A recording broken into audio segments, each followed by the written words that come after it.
guys, I'm Kathryn Blanche, and today I'm going to be talking to you about a topic related to my book series, known as The Event. So, what exactly is the event?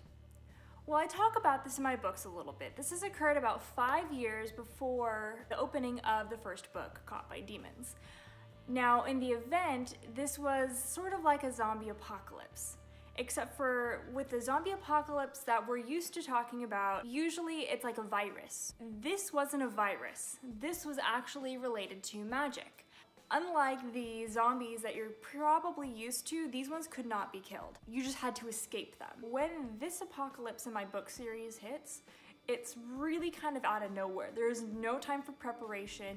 You know, it's just one day you're going about your normal life, and then the next day, suddenly there's zombies all over the place. So this is magic related. It's so different kind of from what we get used to, where if it's a virus, we know how to deal with a virus. We know how to contain a virus. You know, there's protocol for this, but there's not protocol for magic. So they're not able to like quarantine this. This is ultimately why this becomes such a huge crisis in the books, is just because humans were not prepared for this sort of magical event. And the people who were surviving the apocalypse had barricaded themselves in their homes, and they just managed to get lucky and to hang out and to hide out until all of this passes. And I mean, that's pretty typical for most zombie apocalypses, right? You look at any TV show, any movie, any comic book or book series related to zombies, and they're always trying to find that safe, secure refuge. Before the event, Earth is closed off from all the other worlds, and the supernatural creatures that do exist on Earth have to remain hidden. This is due to a treaty that was created in order to help keep the humans safe. So when the other worlds start to catch on to this apocalypse or near apocalypse that's happening on Earth, and they decide to start intervening, and they break this treaty in order to help save the humans.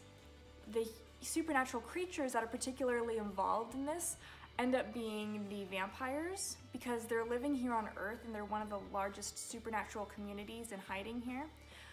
But there's also the Fae and the dragons. And they go and they meet with all the humans, and they have to convince them first that there's such thing as magic, because at this point humans have no idea that this exists. So of course you've got, you know, people turning into dragons, you've got people using magic, just demonstrations to convince them, yes, this is what's going on, we know what's happening, we can save you. So eventually the humans are able to stop the Necromancers. And at this point, once the spell is ended, then there's no more zombies. People are not being raised from the dead, everything just kind of goes back to normal, and the spell's broken. So what are necromancers? Necromancers are a type of sorcerer that uses magic related to the dead. So this can involve trapping a spirit somewhere, if they can bring back the dead, raise the dead like a zombie. And all of these things in my book series, amongst all the worlds, is considered to be really, really horrible, because the idea is that once somebody dies, they should be able to move on. They should not be trapped here. So necromancy is one of those things in all the worlds that can get you damned, or a prison sentence to the interdimensional maximum security prison known as Hell, or Muspelheim. So yes, necromancy is not okay in any of the worlds. The apocalypse in my book series also is very short. It's only 5 days long, but it still wipes out a huge chunk of the population. So now we've got about a quarter of the population left. Now they've got to rebuild somehow, and they've got to restart their lives. A lot of the structures and everything's still standing, but people's lives have been disrupted. You don't have people making deliveries to grocery stores. You don't have people stocking grocery stores.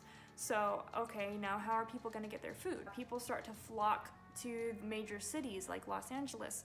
Just because there's more people, more resources, they can kind of start to build communities again, rebuild their lives. Then eventually the government starts to come in and say, okay, look, we're gonna help organize this stuff. People now need to make money, find a way to live. And so you have businesses starting to pop up, life starting to form some sort of semblance of normalcy. I talk in my books that most of the people are now in these big cities, but that the rest of the countryside is pretty much deserted, and people will start to go back out there eventually. But in my book stories, it's only 5 years since this has happened, and I kind of like the idea more of a near apocalypse because it wasn't total destruction. I don't know, what else can I tell you about the event? At some point, I really want to go back and I'm going to start writing short stories about my characters in the Laila of Midgard series who were living on Earth during the event. Because they all have backstories, and I know all these backstories for these characters. And you hear a little bit about some of them. You hear a little bit about Collins in book 1, but not the rest of the series, not the rest of the characters. That's all I have for you guys today on the event. I'll be uploading more videos related to my book series and to my worlds and my characters, as well as mythology in general, and I'm hoping to also get some author interviews soon. I think that would be really cool to be able to interview some other authors about the types of mythology that they use in their series, or that they've researched, or that they're just really, really into. So I'm hoping to get a lot more content on here pretty soon for you guys. So check back soon, and I'll see you guys next time.